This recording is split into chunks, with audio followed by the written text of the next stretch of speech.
Hello and welcome to the Do Not Disturb Football Podcast. I'm your host, Drew Peltzer. In the green, that is Darian, and in the gray, that is Nimmer. We just wrapped up a beautiful week 4. Not as many crazy upsets as week 3. Still some great matchups. Um, Let me hear from you boys. How are we doing today on this beautiful Tuesday? Nimmer, I'll start with you. I'm doing good. It was a stressful Can't hear you, weekend. Nim. Yeah, So you're we'll, fine. we'll go to Darian. Oh my god.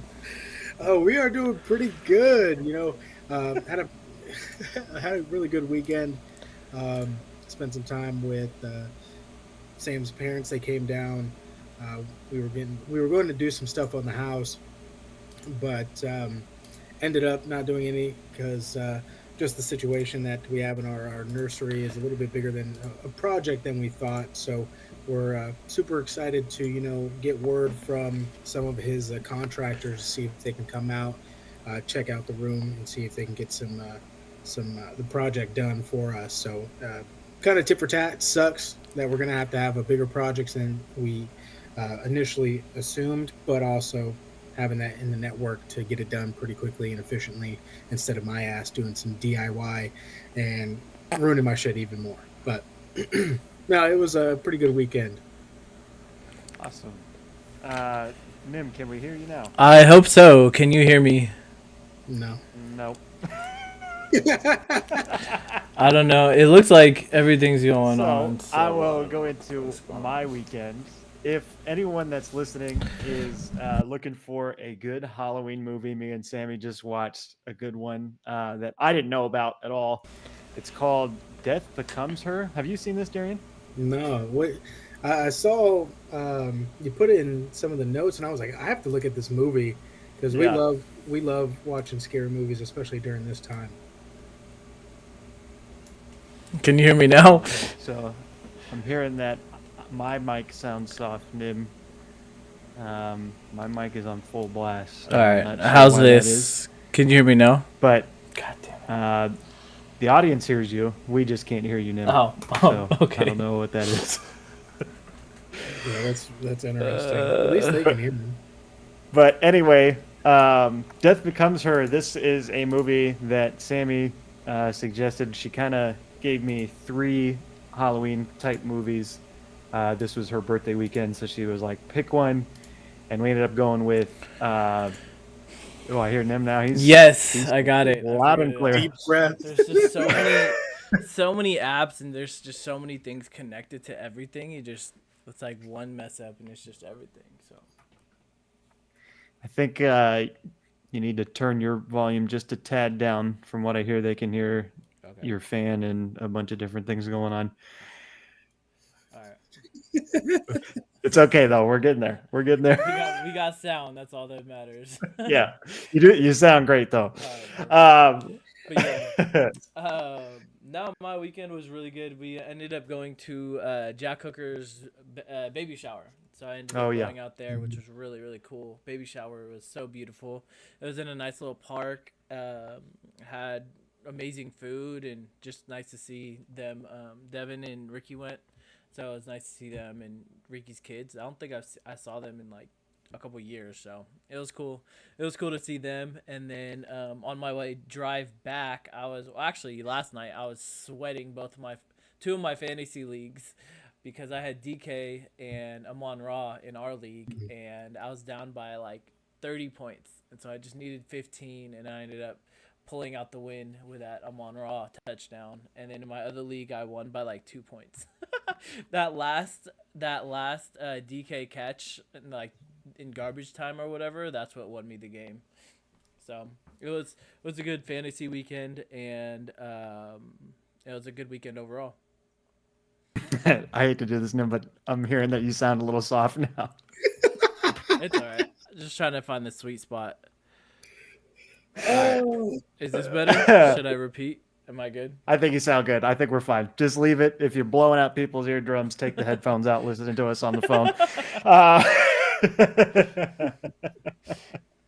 but anyways, congratulations, Raina and Hook. I know I've told you guys congratulations already Wish I was there. That looked like a great time. Beautiful Dude. moment for you guys. Let me get back into Death Becomes Her. So Death Becomes Her, this is a movie on Prime Video. This movie came out, I think, in like the 80s. It has, what's her name? Meryl Streep. And, Kate Hudson's mom, Goldie Hudson. She like was an older actor back in the day. She's in that movie.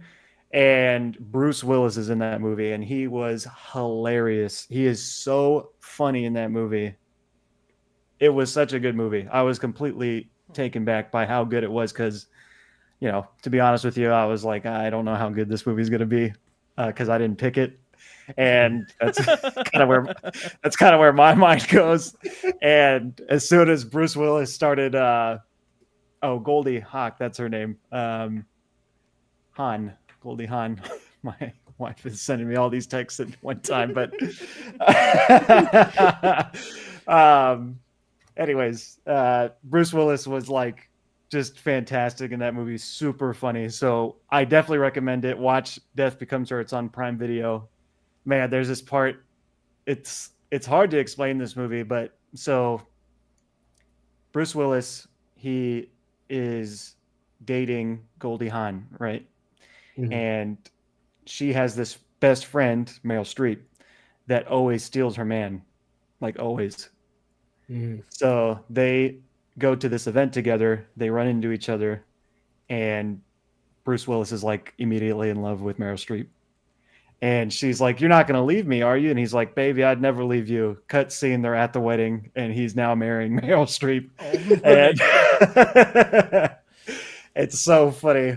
But there's a part in the movie, man, it's been stuck in my head where Meryl Streep is like, so she takes this potion in this movie.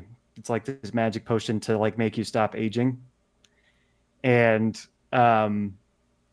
she ends up like in this bad accident, and she goes to the doctor, and the doctor's like, Bruce Willis leaves the room. He comes back, and the doctor's like, "Yeah, she's dead."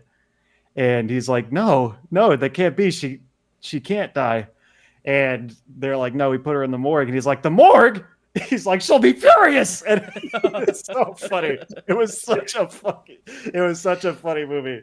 Oh man, definitely high praise for it. Definitely go and watch it. It's a great Halloween movie. This background that we have today is supposed to represent the Halloween spirit. We are officially in October. Let's get into real quick, Drew. What movie was that? Somebody in the chat said Death or something. What is it Death. called? Death Becomes Her. Death Becomes Her. Okay. Death Becomes Her. It's on Prime Video. Prime Video. Fire. Yeah. Very good. It's a very, very good movie. It's like a great comedy, and if you're looking for a Halloween spirited kind of movie, that's your movie. Let's get into the injury report really quick. The Tuesday injury report's always longer than the Wednesday one. Bear with me. Cardinals tight end Trey McBride is questionable with a concussion. Falcons running back Bijan Robinson is questionable with a hamstring injury. Their wide receiver Ray McLeod is also questionable with an ankle injury. Bills wide receiver Khalil Shakir is questionable with an ankle injury. Good news, Browns are opening up the practice window for running back Nick Chubb, meaning he could be activated here soon. Packers wide receiver Christian Watson is doubtful for Week 5. Texans running back Joe Mixon is questionable with an ankle injury. Their wide receiver Tank Dell is also questionable with a chest injury. Colts quarterback Anthony Richardson is questionable with an oblique injury. Go figure. I told you he'd get hurt a lot this season. Colts running back Jonathan Taylor is questionable with an ankle injury. Jacksonville tight end Evan Ingram is questionable with a hamstring injury. Chiefs wide receiver Rashee Rice is questionable with a knee injury. We'll talk about that here soon. Raiders wide receiver Devontae Adams is questionable with a hamstring injury. Rams wide receiver Demarcus Robinson is questionable with a groin injury. The Dolphins wide receiver Odell Beckham Jr. is supposed to log his first practice this week, according to Mike McDaniel. Saints Taysom Hill is questionable with a rib injury. Giants wide receiver Malik Neighbors is questionable with a concussion. Jets quarterback Aaron Rodgers is questionable with a knee injury. We beat him up. That's all I can say. Eagles wide receiver A.J. Brown is questionable with a hamstring injury.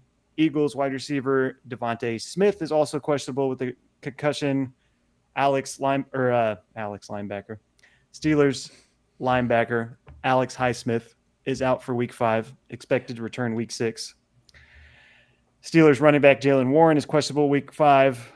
And Cordell Patterson is also questionable with an ankle injury. 49ers tight end George Kittle is questionable with a rib injury. Buccaneers wide receiver Mike Evans is questionable with a knee injury. Titans quarterback Will Levis is questionable with a shoulder injury. You saw him crying about it last night.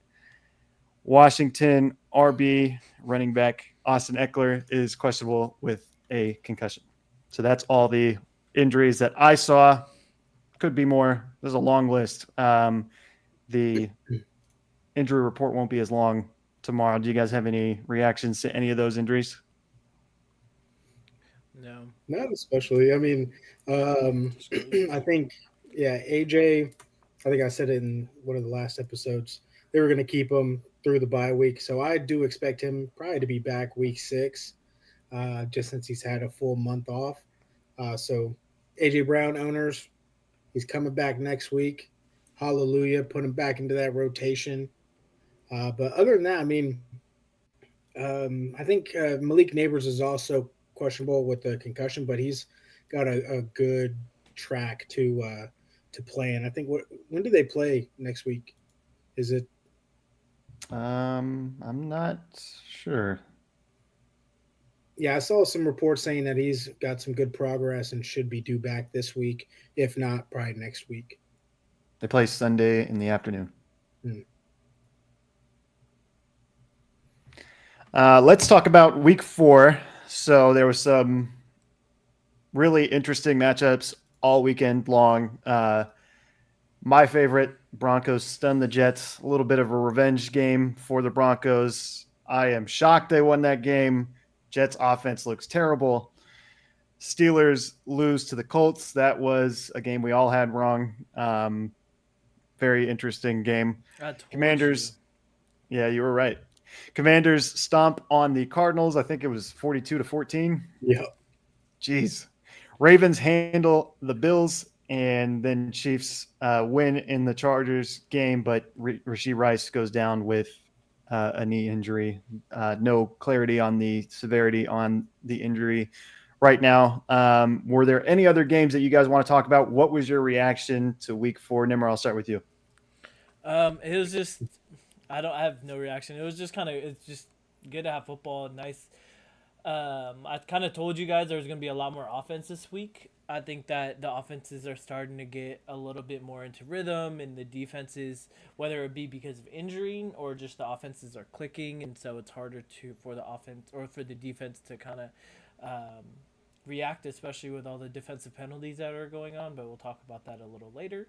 But yeah, so I'm just glad it's been entertaining football, quote unquote. There's been a lot of scoring. And so that's one thing that I really liked. And Darian, what was your reaction? Yeah, I mean, it was I didn't think the Ravens would handle the Bills like they did. Yeah. I did say that the Ravens would run all over the Bills defense. Truth happened. Derrick Henry popped off for the first play was 87-yard TD, finished with 199 or something like that. Yeah. So, I mean, calling that, I didn't think it would be to that degree and that thrashing that the Bills took, especially coming off a win against the Jaguars in the same fashion. So really, really interesting game there. But I mean, I love the fact that the Commanders are pretty freaking hot right now. And, they're showcasing that they might be one of the best teams in the NFC, and also in the NFC East. So really love that out of Jaden Daniels too. So I'm really excited about the season. Yeah, they're definitely looking like one of the best offenses in the NFC for sure. The Steeler game, Nimmer, you were very correct. It looked like without Highsmith, their the pass rush wasn't the same. Yeah, well, with TJ Watt getting held every single play and them not calling it, there's really nothing you can do, especially when he gets tackled, 3, 4 plays a drive. What is he supposed to do? So that's also something. The thing that jumped off the screen for me right from the start was the speed from the linebackers for the Colts. EJ Speed and Franklin, I think, is the other guy. They are both one of the tackle leaders in the entire league. So they have two of those guys on the same team, and they came to play on Sunday. That was a really good performance by them, I thought. Yeah, but I mean, Justin Fields still got over 300 yards. It was just like what are the chances of when the starting quarterback comes, the backup quarterback was the Ravens' old quarterback that. Yeah, it was just, it's like what better defense to come onto the field to than with the Steelers that you see twice a year for pretty much your whole entire career. So it was just, I don't know, it was a rough game. I think that was the difference. That was the difference seeing, you have a game plan for Anthony Richardson, and then he gets hurt and a whole different new kind of quarterback comes in that you're not preparing for, and he's an old wily vet. Yeah. Yeah, it was, I don't know. But on the other hand, I am stoked to see that the offense was actually clicking, I mean, Justin Fields, we'll talk about it a little later, but this is his second 300-yard passing in his whole entire career. So that was pretty cool to see that our offense is clicking, because it's usually the other way around where our defense is the only reason that we're hanging in the game. But in this game, it was the offense that really kept us in the game. Yeah, it seemed like there was a chance that there would be a comeback there at the very end, but just didn't come through. It's going to be, I don't know, it's going to be interesting to see if we're going to be able to close out a game, like come that last drive and stuff like that. I mean, I don't know if you guys actually watched the game, but Big Ben was there in the Pat McAfee suite or whatever. And he was I saw the highlights. Yeah. So then, and he He's a talked role model. to, huh? He's a role model for sure. Yeah. And he has a really cool podcast too. I really enjoy that. But footballing. But were you being sarcastic? Yeah, he's a piece of shit. Yeah, no, he's definitely not a piece of crap. But anyway, he was like, "This is the reason why I kind of miss football. It's because like that last drive, 2 minutes left, and I don't know if Justin Fields really has it in him. I think he's either too young and just not comfortable. Like I would be crapping bricks if Justin Fields, it's an important game and we have Justin Fields to win the game. Like I'm not too confident about that, but Oh, sounds like the flip side. We were so comfortable. No, now it's I'm saying the last 2 minutes. For him to win the game, yeah, but for him to like clutch up, I wouldn't be 100% confident as much as I was with Big Ben. He has like the third most comebacks in league history or something like that. So yeah. You have any thoughts on this conversation, Darian? No, I mean the Steelers, they did Steeler things. what Steeler things do we do? I mean, you win. I mean, what was it? 5 years ago when you went 11-0 and then lost the rest. I mean, this could be the change in the tides, or you're still going to find yourself at 8-9 or 9-8, just hovering above 500. Yeah, I don't know. I really do think that. I mean, this might be like me being a Steeler fan, but I think the holding that really completely changed the game. Without taking TJ Watt, literally like out of the field or out of the game, that definitely changes everything. And a lot has to do with the holding, but also with Highsmith out. So that is going to be a trouble. Like when you said he was ruled out for week 5, that sucks, especially with the Cowboys. Mm-hmm. But let's discuss the Rashee Rice injury. So It hasn't been confirmed what the injury is. The worst fear is ligament damage for Rashee Rice. Apparently, the swelling is too bad right now, like too much for them to actually get a diagnosis. So they're waiting for the swelling to go down, and then they'll actually do the X-ray and MRI and see what the damage is. This is a big blow for the Chiefs because he's been a vital piece to that offense this year.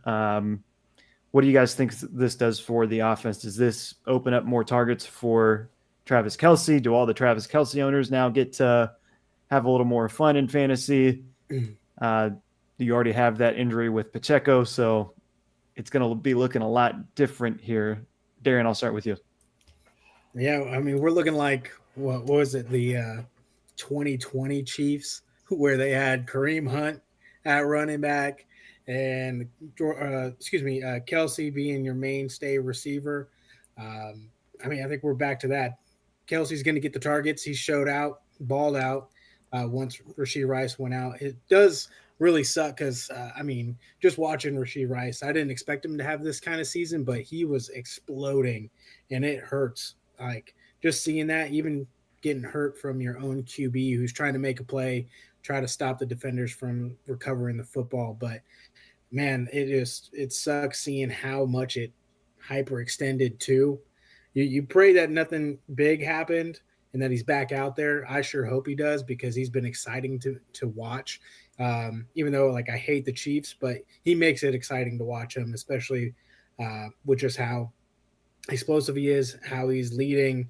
I was thinking he was going to be top 5 receiver this year if this injury didn't happen. So when it comes to the Chiefs offense, I think it's going to go through Kareem Hunt and Kelce again. So Kelce owners, I know he's had really, really bad first 3 weeks, but yesterday was the glimpse of his return. So that's definitely my thoughts on it.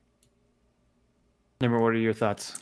My thoughts are actually the complete opposite. I think that because there's no other weapons on the Kansas City Chiefs offense, defenses are gonna be like, all right, all we have to do is really stop Kelce.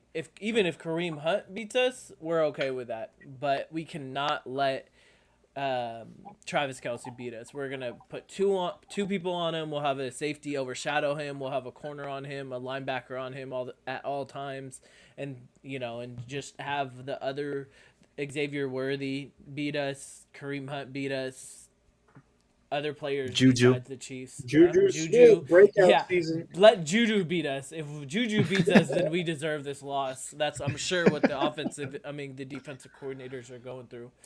So I think it's the complete opposite. I think that because I think Rashee Rice kind of took a little bit off of Travis Kelce, especially if he's, there's been drives where he gets 3 balls in a row. All right, well, if he gets 3 balls in a row, the safety automatically is going to start shadowing him now and leaving Travis Kelce with a one-on-one matchup or with maybe even a linebacker, which we all know Travis Kelce can that's a mismatch for Travis Kelce, but I think it's going to be the opposite. I think that he's going to get double teamed, and plus the Chiefs never really ball out in the beginning of the season. Like, they conserve their energy. They know when to really turn it off. It's going to turn it on. It's going to be like week 10, week 11 when we're really going to see Travis Kelce actually try and really explode.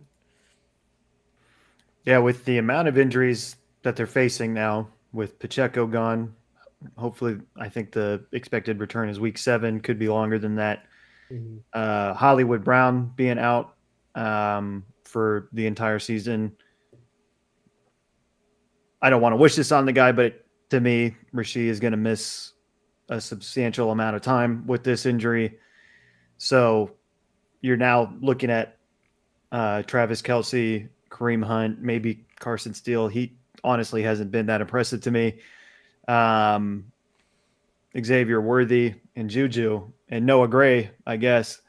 Do you guys think there's a chance that they go out and trade for a wide receiver before the trade deadline, November 5th? The possible names out there you're looking at are DeAndre Hopkins, Amari Cooper, Devontae. I don't think Devontae is going to happen, but What do you guys think? Who would they go after? Do you think they actually go and trade for someone? Nimmer, why don't you start? I think that I would like to see Deontay Hopkins.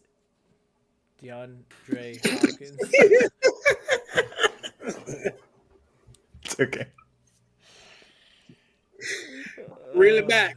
Reel it back, All brother. right, let's restart. So Yeah. I'd like to see DeAndre Hopkins go to the Chiefs. I think that would be probably the best fit because he's not the number one there, and Amari Cooper is the number one in Cleveland. So you losing your number one is you're not willing to give up a lot more than you giving up your number two. So and I think that he would just fit the scheme a little bit more with with Hopkins.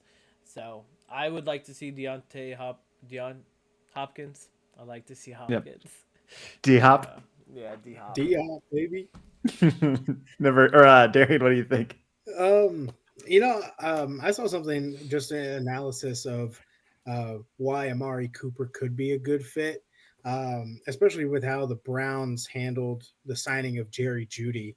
They even extended him when he got in. So Amari Cooper's 29 years old. You bring in a younger guy in Jeudy, you extend him, so you think he's probably going to take place based on continued progression to take Amari Cooper's place. So Amari is definitely the most flexible individual on that Browns offense.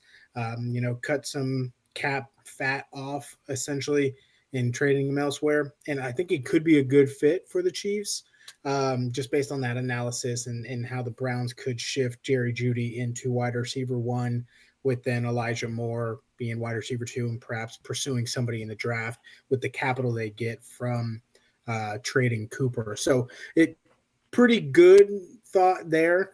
But what would be really exciting, just to throw into that group, you got T. Higgins. I mean, it's not going to happen because the Bengals aren't going to trade to you because you're kind of rivals. But, I mean, T. Higgins is sitting there pretty over in Cincinnati on a franchise tag. I mean, if I'm in this situation where I don't have a really good wide receiver, but I see him who could contend to be a wide receiver one on an offense, I would throw whatever I could at him and then re-sign him for a longer contract and pair him with Hollywood Brown, Rashee Rice, Xavier Worthy, and then Kelsey if Kelsey stays. I mean, that's a pretty potent offense. Yeah, it'd be interesting to see. I think both guys, D Hop and Amari, could bring very different things to the Chiefs offense. Mm-hmm. D Hop has kind of been more of like the high point receiver that goes and gets the ball, runs good routes, but Amari Cooper is kind of the route technician guy who isn't the most physically gifted, but will route you up and can run the complete route tree. I think I'd like Amari Cooper there more than D Hop, to be honest. See, I think that with Rashee Rice, I think that's kind of who Rashee Rice is Amari Cooper, like 2.0 type of thing. And so like when they all come back, then what are you gonna do? Then I feel like D Hop would be a good extension. Once, like right now, I feel like Amari Cooper would be a better fit with everybody hurt. But then when everybody becomes back is back from injury, then you have two really good route runners type of thing. But I think what's gonna happen is what's plausible is probably Amari Cooper, because the Browns wanted to trade Amari Cooper for Ayuk, right? So like they're already kind of pushing him 1 foot out the door already. So why wouldn't you get more capital in that aspect? And there were reports that the Chiefs talked to DeAndre Hopkins, whether that was last year or the year before. Yeah, it was a couple years ago. Yeah. But they weren't offering him enough money, so Hopkins went to Tennessee. So stupid. Yeah. Like, what would you rather have, money or a Super Bowl? If you're on the Chiefs, you're gonna be, you know what I mean? Like, if he went on the Chiefs, think about the Super Bowl run that he would have been on. It's just, and you think about his recent history, he's had a couple injuries, he's had that suspension for the PEDs. Like, it's not like he's had this cleanest Yeah. history recently. Plus, like, look at your quarterbacks. You know what I mean? Like, who did he Yeah. have? He had, well, I guess he had prime Deshaun Watson, but then he had Kyler Murray. So it's like, then you're going to go from, tier three quarterbacks all the way to tier one. It's like, what amount of money would you want in order to, go to that tier one quarterback? Mhm. I don't know. It's ridiculous. I mean, Yeah. even with going to like a Super Bowl team, that means you're going to get money. You get the bonus for winning the Super Bowl, but then you also get ad space, just like Mahomes, Kelsey did with like State Farm. You're going to get these different deals that come with it outside of the money you get from the team.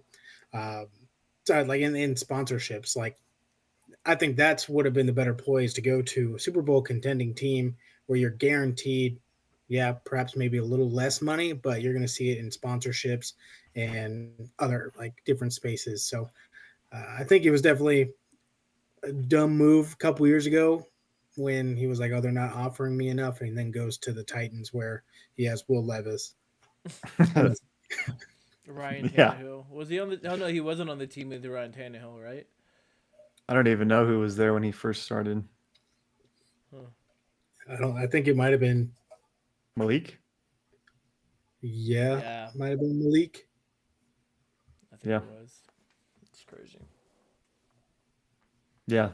But I guess we'll see. They'll have till November 5th. It'd be really interesting to see if the Chiefs say we'll just hold and not go out and get anybody. That would be very interesting to see how that works out in the playoffs. I'm sure they feel confident if they do that, but I think that would be an interesting move.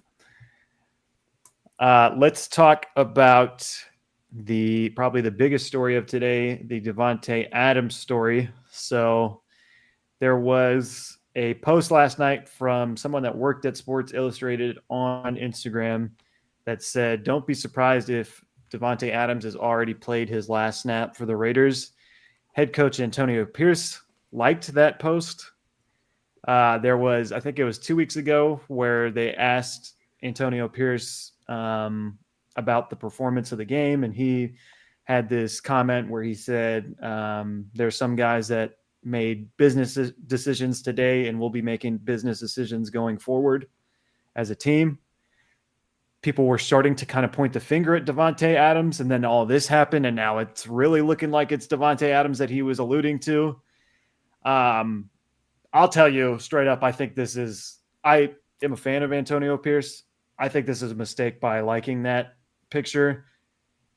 If you're a player and you're liking pictures on Instagram and you're tweeting crazy stuff on Twitter, like, you're going to get somewhat of a break. I'm still going to judge you a little bit, but you're going to get somewhat of a break. If you're the head coach and you're doing this, I think it looks super immature. I don't know why you would do this. It doesn't. I mean, do you think other NFL teams are looking at this and being like, oh, the coach like this, so now I'm going to go talk to him? It doesn't make sense to me. I don't think it's a good move. I think it was kind of immature and probably the biggest mistake Antonio Pierce has made so far. But what do you guys think? Do you think that Adams is going to be on the move here? Where do you think he'll be traded? Is this a mistake by Vegas? Nimmer, why don't you start? Yes, the Raiders just cannot catch a break, man. It's just ridiculous. I mean, and I don't blame him either. I mean, if you look at his career as a Raider, it is not pretty. And so I definitely, if I was him, I'd want out too. But it just sucks for the Raiders, the Raider fans, and just the Raider players and stuff like that. But I think that looking at his history, I mean, he came to I was gonna say LA, but he came to Vegas to become or to partner up with his old college, his college quarterback. So then why not go to another team where you already have a connection with the quarterback? So I think he's gonna go back on the Jets. I think that I saw some video where they broke it down. About like the salary cap, he would even get an extension next year and all this other type of stuff. So why not the Jets? I mean, it seems like the Jets are all in, and so I think he's gonna go to the Jets. It kind of just sucks being a Raider fan, coming from Oakland and going to all the games growing up. It just sucks that they just cannot get their stuff together, but it is what it is. Darren, what do you think? Yeah, I mean, to what you said with Antonio Pierce liking it, it's so immature. You're basically the face of this team. You're supposed to hold yourself to a higher standard. That's stooping down to diva level wide receiver. Like it doesn't make any sense. Hold yourself with better composure. I know there's a lot of media that circulates, and I think is truly what manifested this because there was reports like Devontae is like, yeah, I don't know why people are saying I'm not happy here. This is like just media putting words into my mouth. But I think with just all that circulated, even with his on-field play, with even Gardner playing bad, Aiden O'Connell is Aiden O'Connell, and him getting frustrated even on the TV show The Receiver. I think it just created and manifested this situation where he's now, you know what, like, fine, I'm unhappy. I want out. Trade me. And, at the end all be all, I think it'd be a mistake for the Raiders to trade him. But especially with him being kind of on the waning side of his prime, he's still a great receiver. Don't get me wrong, but I don't think you're going to get the draft capital that you think. A second round, it makes sense, but additional, I think that's kind of like you're looking at 6th round, 7th round kind of value on top of that second. But when it comes to trade locations, I don't know. I mean, Jets, yeah, it makes sense to be with Aaron, reunite there. But I saw something, I think it's probably fake news, that he could go to the Commanders. I don't think that's going to happen. Would ignite the offense even more, but I like the receiving core that we have. They're unproblematic. He also said that we have a shitty fan base, so I don't think he wants to come here either. So all that goes to say, if you do trade him, I'd say trade him to like the Bills or trade him to another NFC team and keep him out of the AFC for playoff contentions. Yeah, I think I'm not going to say 100% chance that he ends up on the Jets, but I'll say that it's a very high chance. I was just staring into Darian's eyes like, when's the screen's going to switch? My freaking headphones are dying. I'm Oh, trying no. to sound like a charger, but I don't know what's going on. Just technology. I fucking hate it. Yeah, I'm not going to say it's 100% chance he ends up on the Jets. I do think it's a very high chance that's where he ends up. I think they have the best offer on the table with Hassan Reddick still not being in the building. That seems like the easiest trade target to send to the Raiders. And that way you don't have to give up a second round pick. You can give Hassan Reddick and maybe like a lower pick, 4th, 5th round, 6th round pick along with Hassan Reddick. That's going to be the best offer on the table for the Raiders. I would think that they would jump on that pretty fast. And there is one team that I don't think anyone's talking about yet that I could see it happening as well. And it's the team he used to play for, the Green Bay Packers. I wonder if the Packers step into the picture, trade away someone like Christian Watson, one of those young receivers that they have, if they really want him back. And I could see that relationship rekindle. And I do wonder, you never really know what the Packers are doing because they're kind of quiet when it comes to organizational moves. I do wonder if the Packers are in on the talks here with the Raiders. That'd be interesting. I mean, to ship Christian Watson makes sense, or even like Dontavian Wicks. I mean, he's right increased in value. I mean, you throw him maybe even like a 2nd round and a 6th round, or probably like a 4th. I think that'd be a pretty good package to get Devontae for a couple of years. Pair him with Jaden Reed and then Dobbs. Oh, yeah. I think him and Jaden Reed would be nasty. That'd be filthy. Yeah. Him and Garrett Wilson alone would be a ridiculous combination. But I think him and Jaden Reed would be like insane to stop. Plus, Jordan Love hasn't had like a really good receiver, right? Like Yeah. That would be interesting. Or what about Buffalo Buffalo would be interesting too. or the Chargers? I mean, there's so many teams that need receivers. It could, I don't know. It's gonna. And with Devontae, I feel like he's not like teams know he's not a diva. He's shown he's got pretty good character throughout his career. The one thing he doesn't like is losing, and like that's the kind of guy I want on my team. So, Yeah, I mean, think about him on the Chargers with Harbaugh. That would be like, oh yeah, and the Raiders in the Raiders division. I mean, there's no way that the Raiders are gonna trade him, but that would be crazy. yeah, yeah. If they were to trade him to the Chiefs, because there's little talks about that. I think everyone knows that's not very realistic. If they did, though, you'll know what my rage cage that upcoming week will be. I will be so furious at the Raiders, just so you guys know. I feel like everybody would. It was like Randy Moss going to the Patriots. You know what I mean? It's like Yeah. why do that?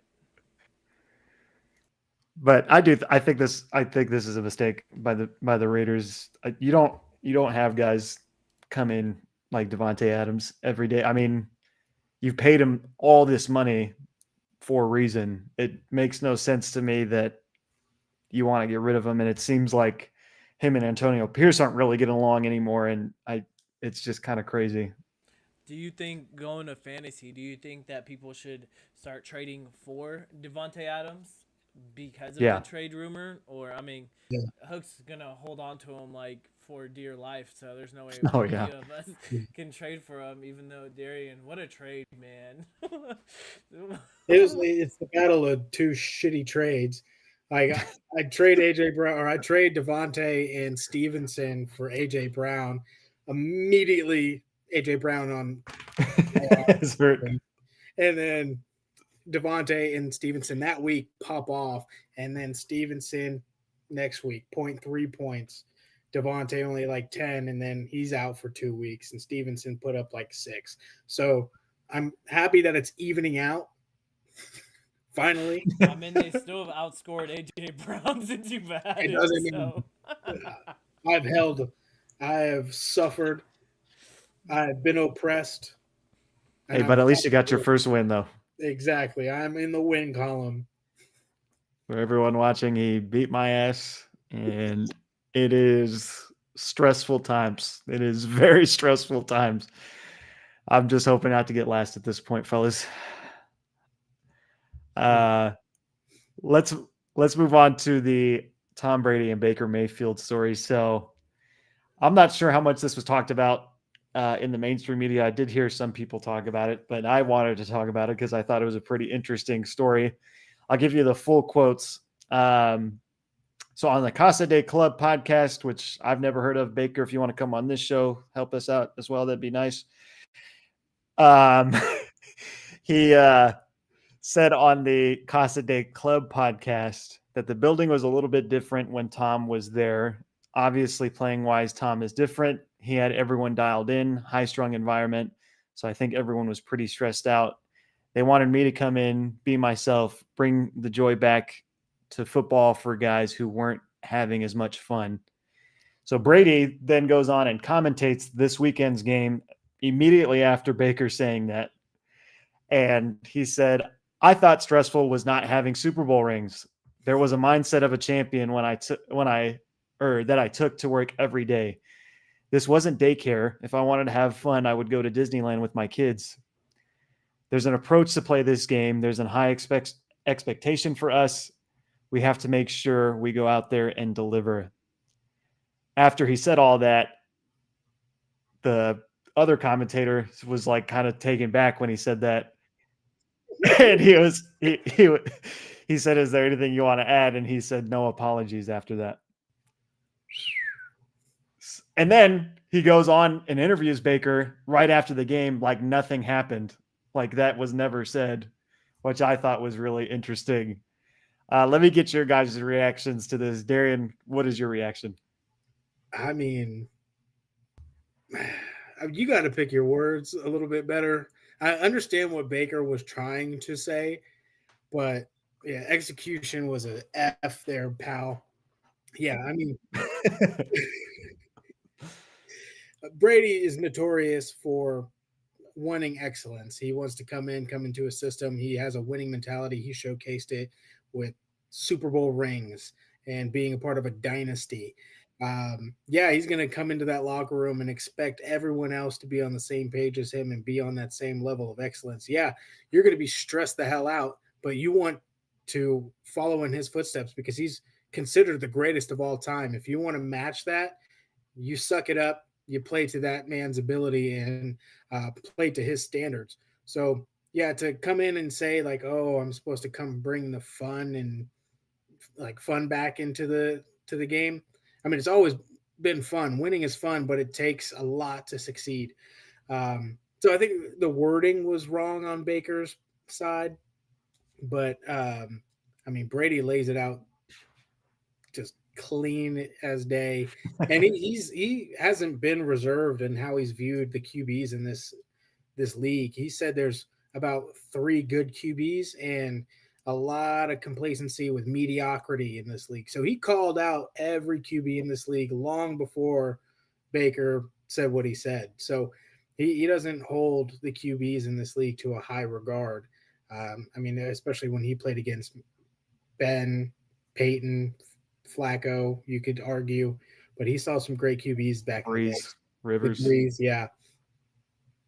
So, I mean, I see both sides of the coin. I think Brady was right in correcting the course and with what Baker said. But yeah, Baker, watch your words next time. Never. What are your thoughts on this? Yeah, I mean, I think that it is not shocking that Tom Brady was stressing people out and so like super uptight. Like I feel like him and Belichick both, like, people have came out and said that they were super serious, and that's probably what led them to succeed. It kind of honestly, it kind of reminds me of our fantasy group where there's like half the people do fantasy for like fun and to be with the boys, and then the other half really are like taking it seriously, starting a podcast, things like that. So, so it's really just depending on what type of player you really are and what type of intention do you really want. I mean, obviously everybody says, oh, I want to win the Super Bowl, I want to win the Super Bowl, but Tom Brady is really one of the only ones that actually stood by, took it from when they won the Super Bowl. A couple weeks later, he was already working out. Same with Bill Belichick. A couple weeks later, he was already going through film. He was already going through a bunch of other stuff. So that kind of translates back. All right, well, I think there was a clip one time where he was like, in week 11, we're playing the Colts. What are you gonna do with Peyton Manning? And it's like it's preseason, and they're like, week 11, I'm trying to make the team for week 1. What are you talking about?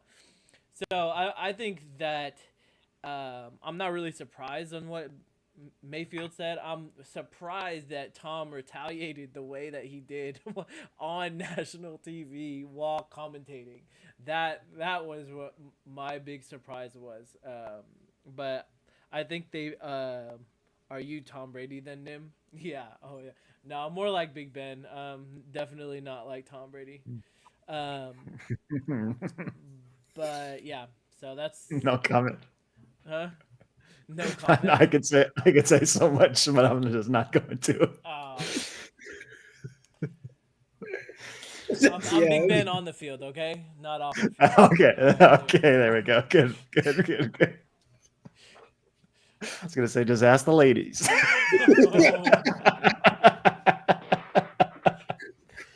Allegedly. Allegedly. Okay?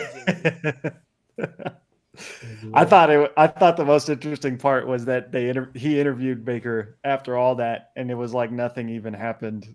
I wish Brady would have even taken it like a little further, and like after the game starts, he's like, "So was that a stressful game, Baker?" Like I would have loved that. Stressed while you were down.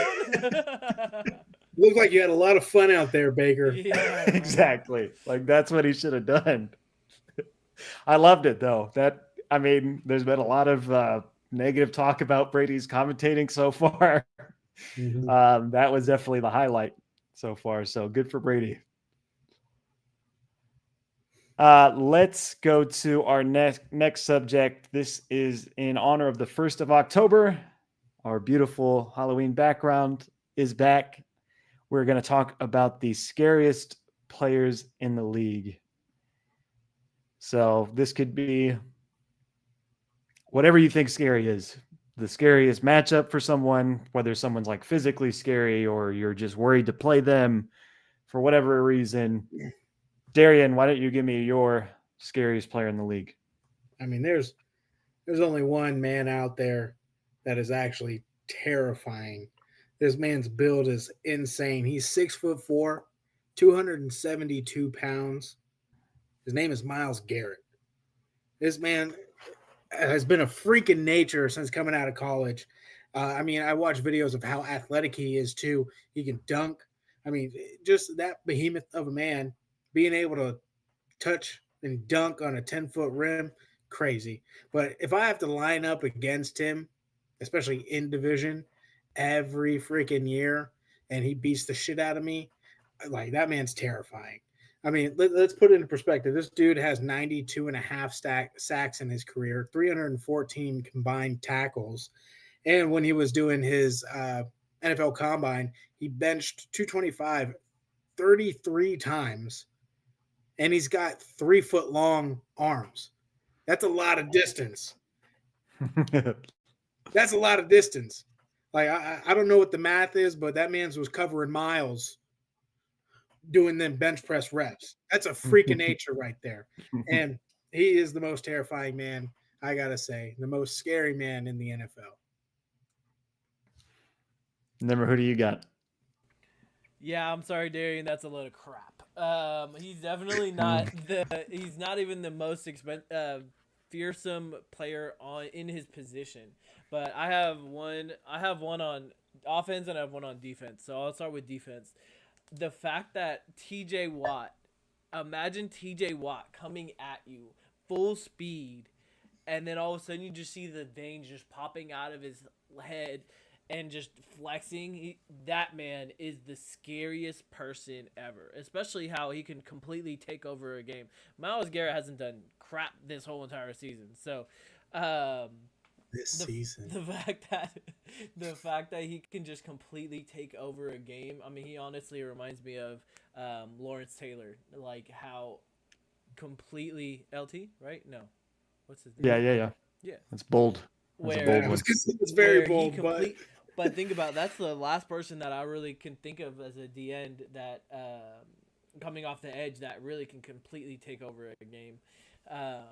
So that was my defensive side. My offensive side, he played Sunday night, and he just can show you how just scary this man is. Because if he was coming straight at me with a full and I have to tackle him, I would be crapping my pants by far. This guy's Derrick Henry.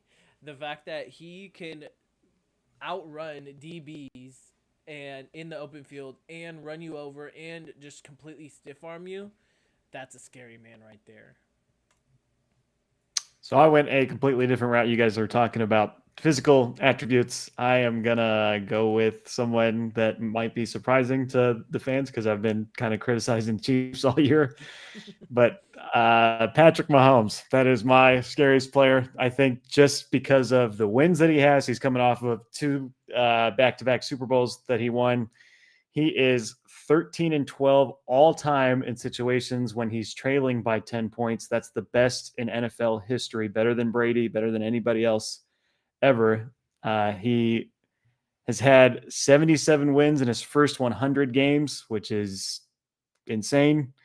I think if you look at I was trying to find this stat, I couldn't find it, but I think if you look at his record all time against AFC West opponents, I think he only has like 6 or 7 losses and like 25 wins or something like that. So I think this player, Patrick Mahomes, is probably the guy that keeps the most defensive coordinators up at night, and he is probably the most stressful player to go up against. And I think from a mental standpoint, Mahomes is the scariest player in the league.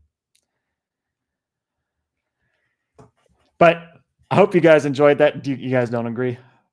I mean, boring take.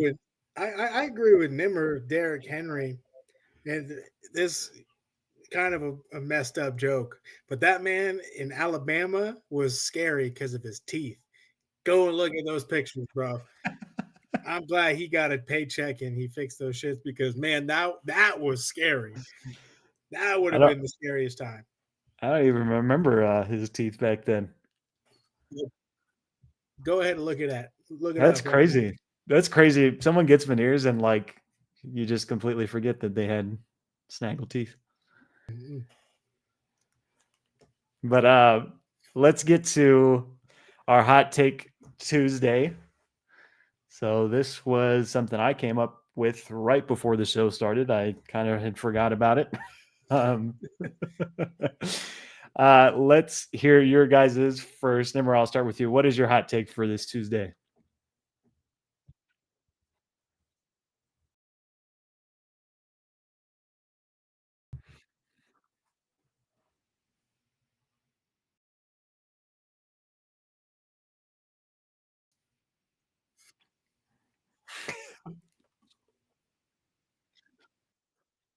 Yeah.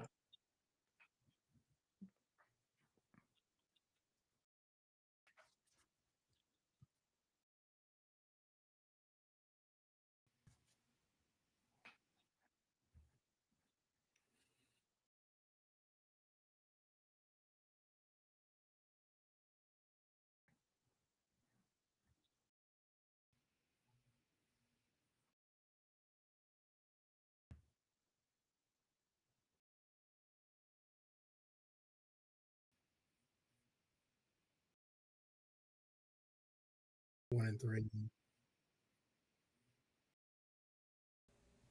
Sorry, I was muted the whole time. So my hot take was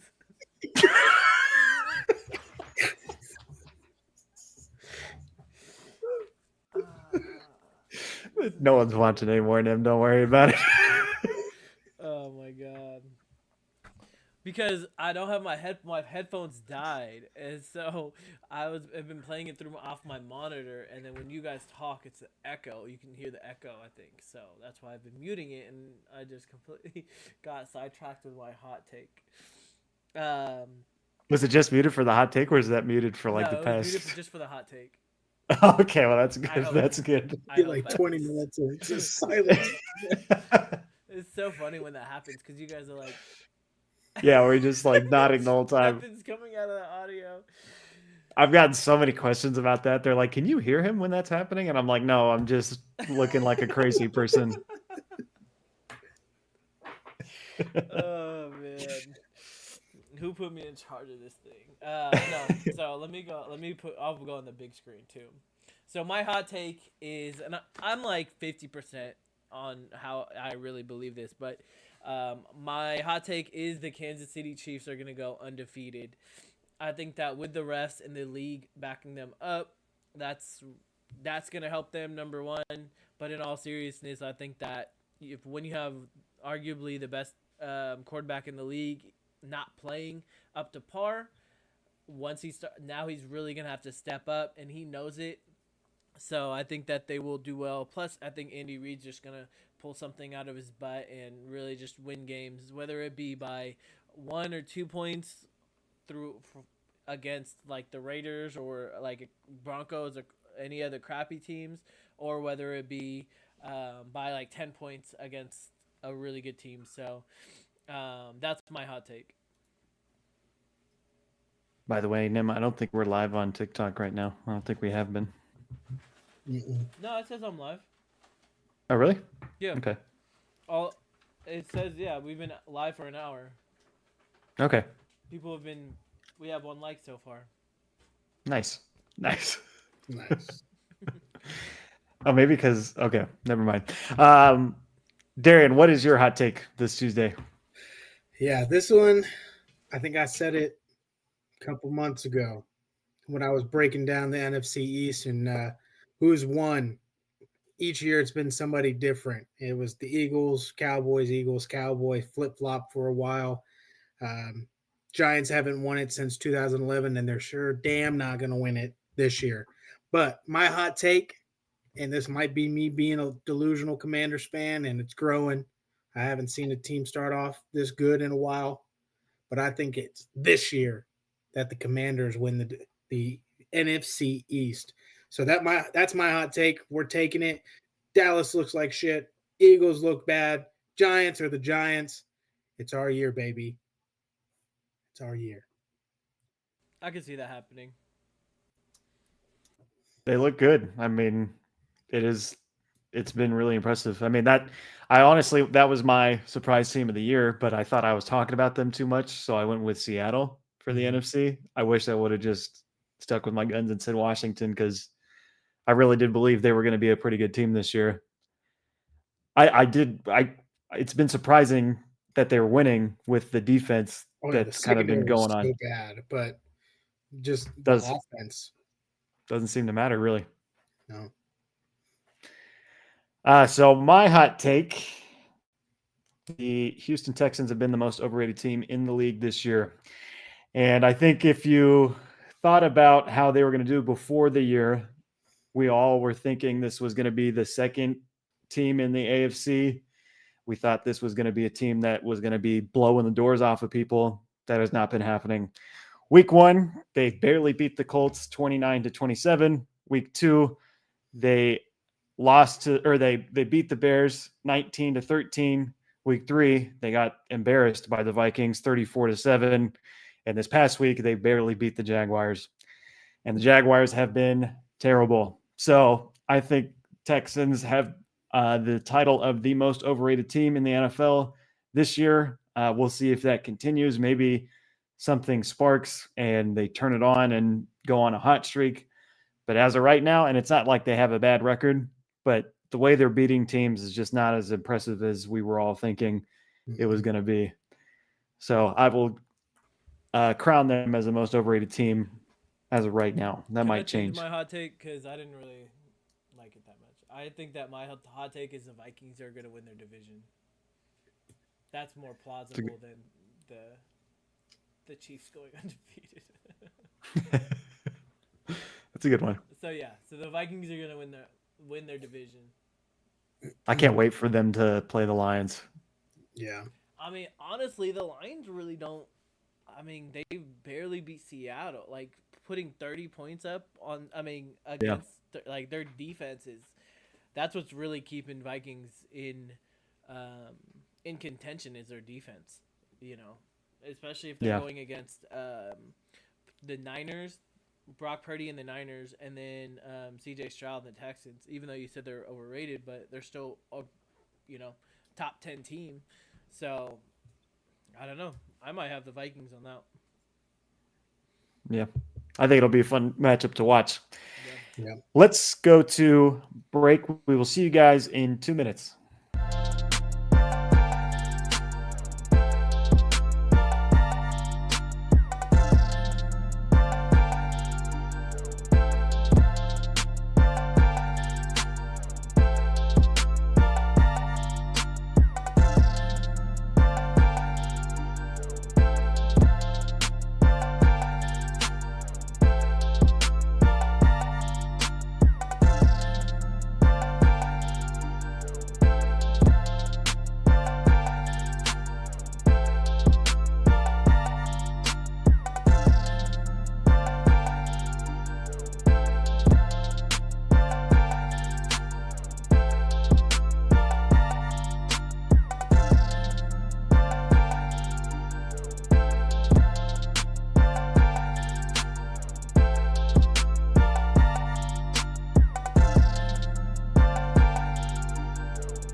No, it's all good. Welcome back to the Do Not Disturb Football Podcast. Make sure you guys are following us on all of our social media platforms. We are on Instagram, TikTok, X, and YouTube. It has been a day of some craziness. We are now into the fantasy football part of our show. We will start, though, with my favorite topic, probably, of the show. That is the Rage Cage. This is where we're going to talk about some moments or things that kind of pissed us off during the weekend or just in general in life, whatever it could be. This is kind of a fun topic for everyone. Nimmer, I'll start with you. What is your Rage Cage for this week? So my rage cage. Oops, sorry. My rage cage moment is these mother freaking penalties. Like, what is going on with these penalties? I mean, Mika Fitzpatrick kind of said it best. You can't even. You shouldn't even be able to touch. Honestly, defenses, it should just be two-hand touch. You might as well just make it two-hand touch. Honestly. The fact that he got 15-yard penalty when the receiver dropped his shoulder, was embracing the hit, and then he got called. What? And then, plus, if you're really going to call that, that's fine. But then when Anthony Richardson dives at his knees, oh no, that's not a penalty. It's okay if you tear all your ligaments in your knee. No, that's completely okay because you're on defense. But if we are just more worried about the offense. Like, what? Even with the whole I kind of mentioned it earlier with the whole the TJ Watt, they're literally bringing him to the ground, tackling him, and they're like, oh, okay, it's because it's TJ Watt and he ruins the offenses, and we don't want him to go. I mean, it's not even just the Steelers. Let's put the Steelers off to the side. The fact that what's his name got suspended, even though it wasn't Derwin James. Huh? Derwin James. Yeah, Derwin James. The fact that he got suspended, even though it wasn't really that blatant of a hit, if it's a controversy, it shouldn't be flagged, number one. If it is flagged, the coaches should be able to challenge it. Whether that be unnecessary roughness, helmet to helmet, pass interference. Think about how many pass interference calls there has been, the questionable pass interference calls. If you really want to talk about the integrity of the game, integrity of the field, protecting the shield, protecting all this type of stuff, then you should be able to challenge a penalty. Maybe not like a holding and things like that. Maybe like a 15 and above where it really can make a difference. But the fact that they just keep on throwing flags and they're not getting accountable for it, and the refs should get fined for it. If the players are going to get fined for a hit that's just a bang-bang play, isn't a penalty when they throw the flag a bang-bang play that they have to call? Why can't the refs get fined? And if they do, then it should be public information because we're over here critiquing the refs. Now, let me back up the refs because the refs it's really, really, that's probably one of the hardest jobs in the NFL is becoming a ref because it's a bang-bang play. It's a thankless job, all that type of stuff. I get that. But at the same time, you're not perfect. We have replay assists for specific things. Even the last night, they had a replay assist. It took 30 seconds to be like, no, that's actually you misplaced that ball. It's a first down. Perfect. Bam. We're still continuing the play. Why can't we do that same thing with a pass interference, a helmet to helmet, even a roughing the passer? Like that completely changes the drive, the game, the momentum, all of that, and that completely changes whether a team wins or loses. That's my rage cage moment. Very good points. Darian, what is your rage cage this Tuesday?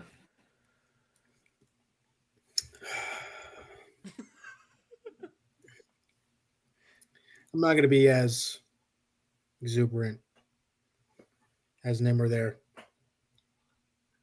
I'm pissed.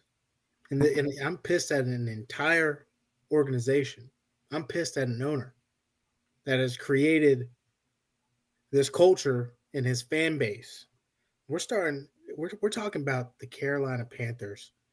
The owner, I think his name is what? Tepper. Who gives a damn?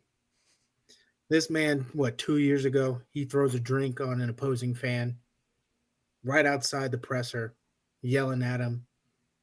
Horrible composure. As an owner, you're a joke. And then you have fans that are doing the same thing, but now to opposing players. We got Chase Brown, who put up numbers on your defense this past weekend. He's running out the tunnel after the game, gets a full beer poured on him. A full beer. Mind you, he wasn't talking nothing. He wasn't saying nothing to no fan, but they took liberty to pour beer on this man as he trotted off this field, just go into the showers and get done after spanking your butt all day. You've created a culture that is cancerous. That's why your ticket prices are $1. Your beer is probably Pabst Blue Ribbon. It's $2.50. Bud Light don't even want to sponsor you. They don't want you. They don't want to be in your stadium. I quite frankly don't want any opposing fan to be in your stadium. I want you to go bankrupt. I want you to sell the team because you've created such a horrible, horrible fan base. You call Phillies fan base? At least they're diehards. They got a whole jail. But you're just a joke. Your whole fan base is a joke now. That pisses me off. These players go out here, they practice for you, they make millions, yeah. But to be in front of fans and then get beer poured on them, have stuff thrown at them, nah, that ain't right. If you don't reprimand or put some kind of issue out apologizing to Chase Brown, you're a joke. Get out of the league. Get out of here.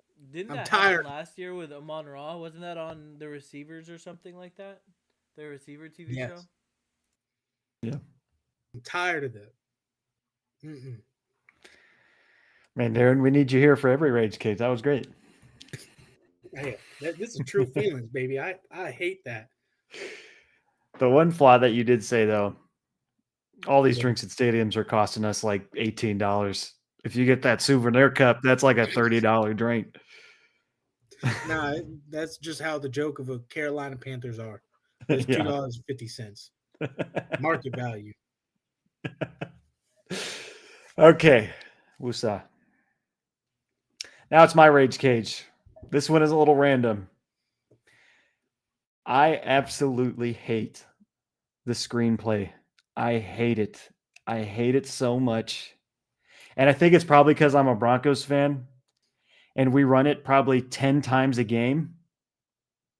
I hate that play. There is no play that looks worse when it doesn't work than the screenplay. And it's like when you're a fan of that team watching and the pass gets broken up or worse, picked off or just stopped, it's like the most frustrating thing. I hate it. I hate it on 3rd and 23 when teams run the screenplay because I'm like, what's the point? I'd rather just do a draw, like a handoff to the running back. That's the same sort of mission you have there. You know you're not going to get any yards doing that. There's some teams that can run it really well. The Saints run it really well with Alvin Kamara. There's certain guys that can do it. Alvin Kamara is one. Maybe some other receiving, like Chase Brown for the Bengals, could probably get away with some. But like the Broncos don't have the running backs to be doing that. Javonte Williams is not going to give you a 50-yard screenplay. That's not going to happen. Stop calling that, Sean Payton. That's why these scores are 10-9, because you keep calling screenplays every single damn drive. I hate that play. I hate the screenplay. Dang. But anyways. Air it out, baby. Air it out. This is a therapy session. Get these grievances out, baby. Let's go to the waiver wire report. So this is a big part of the show for people that are into fantasy football. You want to know who you should be targeting in the waiver wire. They open up tonight. Let's have a quick side conversation here. Darian, I know that you've in the past been the kind of guy in the league that wakes up at midnight when the waiver wire opens and you start scouting and picking your players. That's true, right? Yeah. I was telling Nimmer that he didn't believe it. I was like, yeah, no, that's a What? thing. Do you set like an alarm or something? No, I have an internal clock on waiver. Like no bullshit. I wake up every night. So whenever it hits like midnight on the West Coast, I see whoever got picked up on the waivers, and I'm like, oh shit, okay, there's overhang, and I'll start adding people since I like literally to get the jump on you guys. Like I don't know if it's anxiety or what. So wait, what happens in the off season? Are you just automatically happen, or is No, I this go back to football normal. I go season? back to normal, like Okay. full 7 hours of sleep, full 7 8 hours. Oh my god! But during the that is NFL season, I wake up in the middle of the night, look at waivers, and then I add people. so- Then go back to sleep. the Yeah, first Poor Sam. the first Poor Sam. the first Tuesday of the NFL season, Darian's just sleeping in his bed. And then he gets up like the Undertaker and he's like, it's waiver wire time. just got the phone Waiver in wire. hand Waiver already. wire. Who dropped it? Never did believe you did that, Darian. But I didn't was like, no, believe- you. I was like, I was like, I he does get that. like maybe once in a while, but I didn't know it was every week. That's Yeah, so it's- funny. Literally every week. So whenever we need to get a hold of Darian, just wait for the waiver wires. And be like, Yeah. "Up, he's up. I know he's. Oh my god, that is so funny. So let's go to the guy that's going to be up tonight doing some dirty work in the waiver wire. Who are your targets tonight at midnight? There's a lot of noise with Dontavian Wicks. Yeah, he put up a 20-point performance. Everyone's talking about him. Robert Kraft, I think, is the tight end for Green Bay as well. He's up there. Kareem Hunt is definitely in our league. He's on waivers, so I think he's a good add. But I definitely want to talk about some of those in the deeper parts of that I think may have a really good game upcoming. First and foremost is going to be Noah Brown, wide receivers for the Commanders. Kind of a random pull. He's been averaging around 4 targets per game, putting up around 6 fantasy points. But in true Noah Brown fashion that we've seen in previous years, he pops off. So he's more of a stash candidate. And I think that with just how the Commanders' offense is pretty explosive, I think he can turn a couple of weeks here with some touchdown performances, increasing his point values. I see him perhaps in the next 2 weeks being around 13 to 15 points if he has those pop-off games. Outside of that is Tyler Algier. I don't know if anybody in our league has him, but he's definitely a great handcuff option. Nobody's really talking about him with Bijan's injury.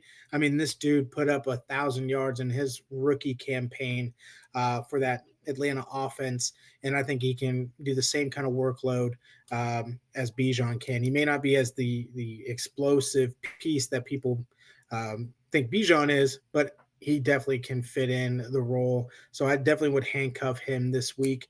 And then outside of that, just to throw in Justice Hill for the Ravens, just with the passing component, being able to be a receiving back. If you saw it this past week, him being able to score a couple of touchdowns in the passing game. So those are my deeper picks for the waiver wire this week.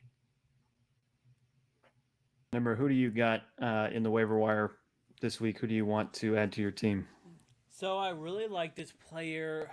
I don't know if I said it on the pod, but I remember thinking that I really like this player as like the last pick, because last year it's kind of like on and off, but especially with bye starting, this player I think is gonna be pretty good, especially with his starting quarterback hurt. I think that Joe Flacco is really gonna step up. I really like Josh Downs on the waiver wires. I think that he's really gonna like, if you look, he had 9 targets against the Steelers and a touchdown. I think that Joe Flacco likes his type of receiving style, or that slot, little quick in and out type of thing, quick slants, stuff like that. So that's who I'm really going to be targeting in the waiver wire. So, and also I also like I kind of mentioned him earlier. I think last week, and if you didn't pick him up, Rico Dowell. I think that he is only rostered in 43% of the leagues, and it kind of showed on Thursday that he's gonna start being like the next Tony Pollard in Dallas. How Tony Pollard really took that role. So I would get him as well as obviously Justin Fields. Justin Fields is only rostered in 34% of the leagues. I think now that the offense is clicking, and I think that he's really gonna start doing really well. So I think all those guys that you guys just mentioned are definitely worth picking up. The biggest name I think this week that you're going to see, if you have that number one waiver wire pick, I would go with this guy. I would pick up Kareem Hunt. The 14 carries and the 69 yards in this last game, I think, is an indication that he's about to start getting a pretty big workload for the Chiefs. Even with Pacheco back, I think there's a chance that they might be like a 1A, 1B attack. And I think that's probably a pretty good option for a backfield. Some other names for deeper leagues in the running back room, I would look at Antonio Gibson. There's been some struggles with Ramondre Stevenson going on. I think if there's an injury with Ramondre, Antonio's going to step in. I do think there's a chance that Antonio Gibson's workload is going to increase slowly over time as the season goes on. So I think he's a good pickup that can probably turn on towards the end of the year. I told you guys to pick him up last week. He scored a touchdown this past game. Roschon Johnson, I would pick him up. I think he's a valuable pick. He might be up and down, but with DeAndre Swift's injury history, I think Roschon is going to be someone that could be a big factor in the fantasy season here soon. Alexander Madison, we talked about him last week. I think he's worth a pickup. Some of the receivers, and I'll give you the ones that I probably rank first. Josh Downs was my first one. Never mentioned him. Wicks is another one. Darian mentioned him. Someone that's kind of been forgotten about, Xavier Legette. I think you turn around and look at him now because Adam Thielen got hurt. He scored a touchdown this past game. I think his work share is going to go up. Another guy with all of the trade talks happening with Devontae Adams, I would take a look at Trey Tucker. He had a big game the past 2 weeks. He might be someone that's stepping up big time for the Raiders, especially if Devontae Adams is out. Michael Wilson, if he's still there, I would grab him. Jordan Whittington, that's another guy I like. If Demarcus Robinson doesn't play this week, Whittington could be a big factor.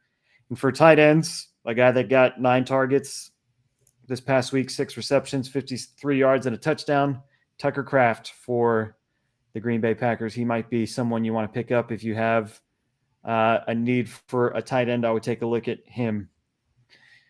And that is our waiver wire report for week 4. A lot of big names for you guys to look at. Make sure you're smart with your waiver order tonight. And if you're sitting there at like the 4 spot, you might not want to go for Kareem Hunt. You might want to pick someone that we mentioned a little later, Josh Downs. That would be a good option.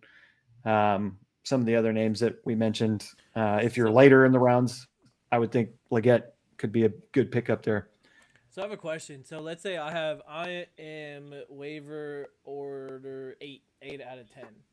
So if I do Kareem Hunt, right, and whoever's number 1, which I think is Devin because he's the lowest, right? Is that, I don't know, depending on the settings that we chose. But if number 1 gets Kareem Hunt, does that mean that my waiver wire transaction just got disappeared, right? Or do I now all of a sudden go last because I picked him up? No, so you missed out on your opportunity on the first wave. Mm-hmm. Okay, so then my second option that I chose would all of a sudden would be that, and then all of a sudden if he's gone, then I go down, and then so on and so forth. Yeah. Right? Okay. Yeah, that's why you want to kind of strategize it so that you kind of want to predict who's going to be there, who's going to be gone in the first couple picks in the waiver order, and who's going to be there once you get there. With your pick at 8, Nimmer, I think you look at, depending on what you need. I need What do you think running you need? backs. You need Well, a I running guess back. and So those, receivers too. I just need a new team. I think this week is big for the waiver wire, for the wide receivers in the waiver wire. Mm. I think there's more names there. I would look at either Trey Tucker or Xavier Legette with that 8 I spot. already claimed both of them.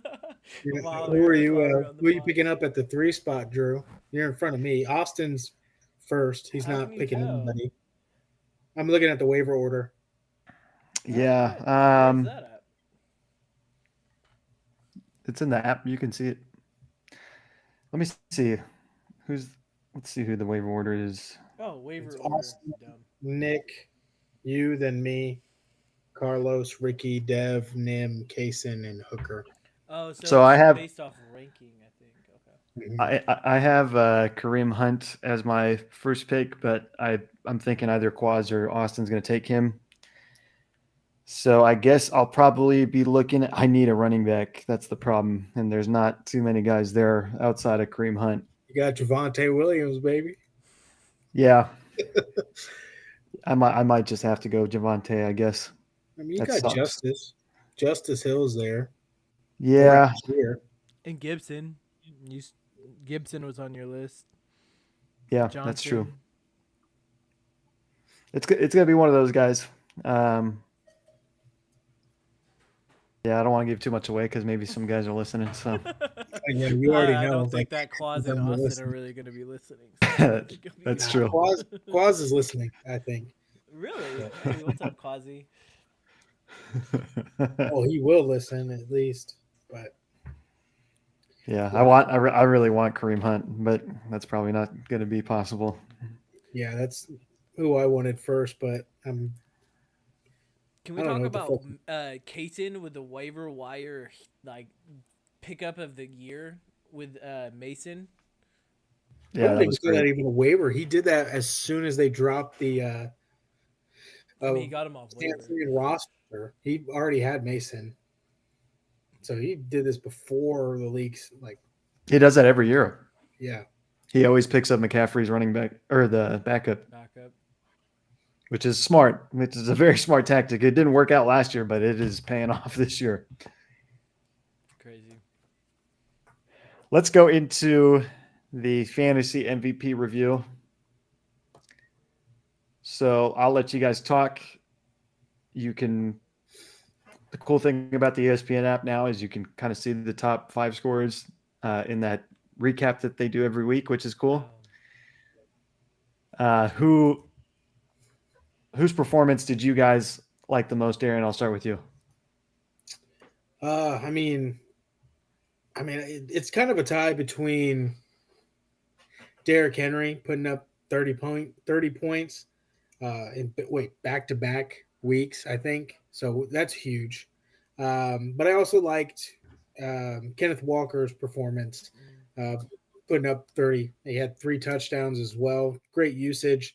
I mean, we kind of expected that, especially with how Seattle was using Charbonnet.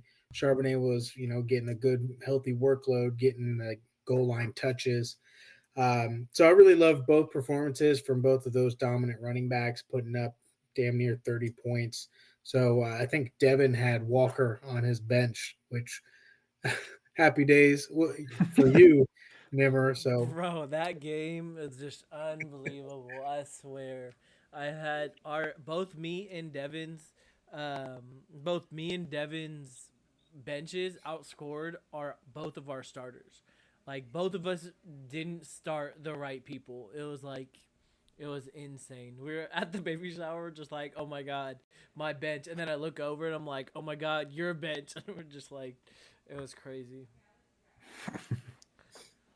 Remember who was your top performer? So I have to be a little biased here, but I do think that Justin Fields was probably the top performer because I would say Derrick Henry or Kenneth Walker, but like most of the people, they're rostered in a lot of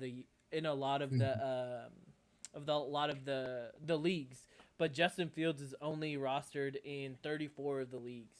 And he had 300 passing yards, 52 rushing yards, 1 passing TD, and 2 rushing touchdowns. So 3 out of 3 touchdowns were accompanied by him, which is really cool. I also like Chase Brown, who is he was the supposed to be like this sleeper going into the draft, fantasy drafts and stuff like that, and really hasn't done a lot. And I feel like a lot of people, including myself, dropped him in some of my leagues, and because he's only in 54% of the leagues. But I mean, the fact that he had 80 yards, 2 touchdowns, 15 attempts, 23 points, I think that was pretty incredible. What's crazy is you could see the thing below the top scores on the ESPN recap is the most valuable bench warmers. 3 of the top 5 scorers were all on the bench in our league. Yeah. Kenneth Walker, Justin Fields, and DeAndre Swift were all on the bench. And for reference, the top 5 scorers were Derrick Henry, Kenneth Walker, Nico Collins, Justin Fields, and DeAndre Swift. Didn't I say Nico Collins was gonna pop off this week? That was freaking dog. That's who I was going to talk about. I was very wrong on Nico Collins. He is someone not to be doubted. He is great. He is a very, very. I think it's because he doesn't talk much. He's very easy to forget about. Mm-hmm. But man, he really has an effect on the every single Texans game. He is the number 1 guy by far. CJ Stroud looks for him, and they know what they have in him as an offense. He is a really, really good receiver, and he's proved me wrong this year, but badly. He's doing really, really well. But anyways, we have our last segment of the day. Defense start of the week. So this is for players that are looking for a defense to stream. We've given you a waiver wire report. So those are people that you should pick up in the waiver wire, but usually you're not picking up a defense. Maybe you are. If you want to wait a day and see what defenses are out there, that's what a lot of people do. These will be your options. Some of these defenses that we name. So yours was already on the screen, Darren. So I'll go to you. Who is your defense start of the week? Yeah, I like them in this matchup. It was a pretty rough go this week against the Detroit Lions, but the Seattle Seahawks are going against the New York Giants. I think the secondary for the Seahawks is going to contain the Giants wide receivers. If Neighbors is playing, he'll have definitely a harder matchup, either going against Witherspoon or Woolen. So I think they're definitely a better defense going around this week, especially playing against the Giants offense if they are going to be playing without Neighbors. Number, who do you have for your defense start of the week? So Darian was kind of high on him, and so I really like the Commanders. The fact that they only really held Kyler Murray for 14 points, and I think there was like a stat that the Cardinals provided like the top 5 best offenses within the first 4 weeks or whatever. So the fact that they only brought him down to 14 points. And especially with the offense clicking like that, that means that the defense makes it a lot easier to kind of stop. And then I should have known. Oh, and they're going against Cleveland, so who is ranked at 20th, if not bottom half of the offenses. They still really don't know what's going on. I mean, I really like my chances with the Commanders against Cleveland. And for me, I've got my Denver Broncos defense. Probably, I've been really surprised with their defense. It's kind of makes me wonder, is this bad offenses we're playing, or is this a legit defense? I think that is yet to be seen. If you watched the Broncos season last year, to start the season, that's when they had that 55-point loss to the Dolphins. And then later in the season, their defense started to get better and better statistically. This year, right now in fantasy, they are the number 2 defense in fantasy, which is crazy. The first week, they racked up 2 sacks. Second week, they racked up 2 sacks. The third week against Baker, 7 sacks, 5 sacks last week against the Jets. Sweet vengeance. Loved watching that every single second of that game. But they play the Raiders this week. There's a chance Devontae Adams doesn't play. I think this is a good matchup for the Broncos. Maybe this is a team. I can see we don't have a Broncos fan. Anyways. People couldn't hear me because I was muted. My dog started barking. That's why. Just smelled Broncos and just like, I think the Broncos could be a good defense in fantasy to have this year, or this is just kind of a fluky little run by them. So I guess we'll see. I do think this is a good matchup against the Raiders. And Carlos, if you're watching, I know it's been like 8 straight losses or something like that for the Broncos. Well, guess what? It's time to face the music, buddy. We're going to win this game. So can't wait. That is everything from us. We gave you defenses, a waiver wire report, a lot of headlines that happened in the news, fun football talk all around today. We have the start of October here. I can't believe it's already October. That's kind of crazy. I was watching this TikTok and they're like, you have 3 more months until the end of the year, and I was like, well, 4 more months until the end of the year, and I was like, oh my god! And then it's gonna be 2025. That's so crazy. Ugh. But for everyone watching on TikTok, thank you for joining us. Make sure you're always tapping that like screen once you join in on the TikTok. Love seeing you guys comment on our show in TikTok. For our YouTube community, we love you just as much, maybe even more. Shout out to TikTok, though. Make sure you guys are following us on all of our social media platforms: Instagram, X, YouTube, TikTok, at D&D Football Pod. There's differences in the spelling, but I think if you just search D&D Football Pod, you'll find us.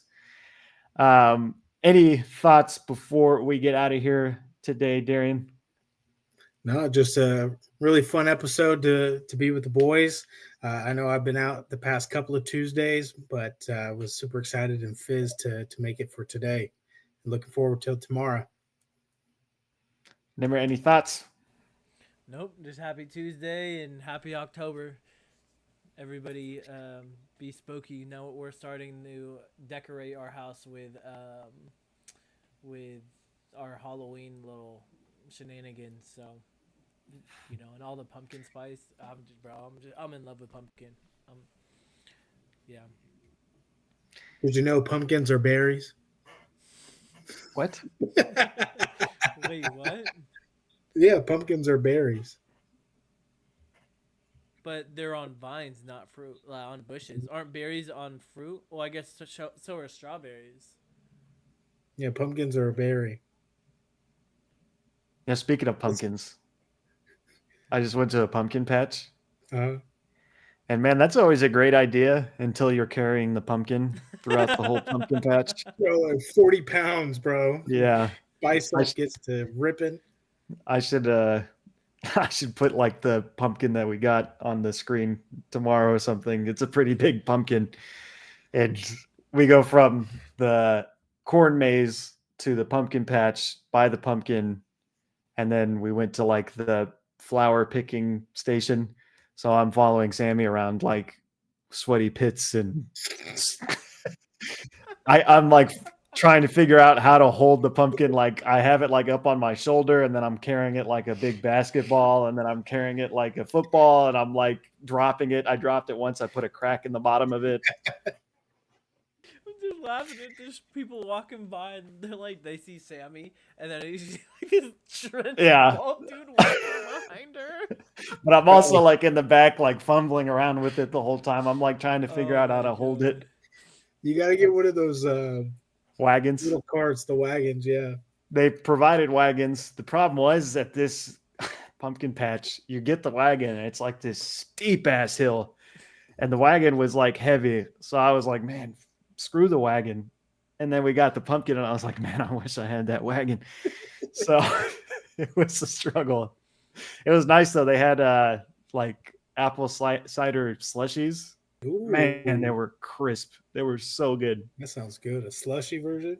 Yeah, it was good. Sammy had a pumpkin flavored beer. I said, no way in hell am I trying that. But Was it good? Did she say it was it good? was not my taste at all. She didn't even like it. See, sometimes I don't they like put- that. They put pumpkin in a little bit too much stuff.